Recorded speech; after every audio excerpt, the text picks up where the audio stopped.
আজ আমার ঘড়ি থেমে আছে রোদের ঠিক ওপরে। সময় গলে যাচ্ছে ঘামের নদীতে।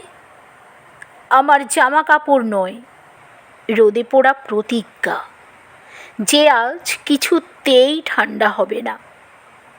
টেবিলের ওপর রাখা পানির বোতল একটা মরীচিকা মনে হয়। কেউ যেন প্রতিনিয়ত ঠকিয়ে যায় চোখের ভেতর। শহর এখন ভাঁজ হয়ে থাকা উত্তাপের মানচিত্র, যেখানে ভুলেও ছুঁয়ে যাওয়া যায় না বাতাসকে। একটা ছাদ পুড়ে ছাই হয়ে গেল, একটা ছাদ পুড়ে ছাই হয়ে গেল। তারপরও দুপুর শান্ত, নির্লজ্জ, নির্বিকার।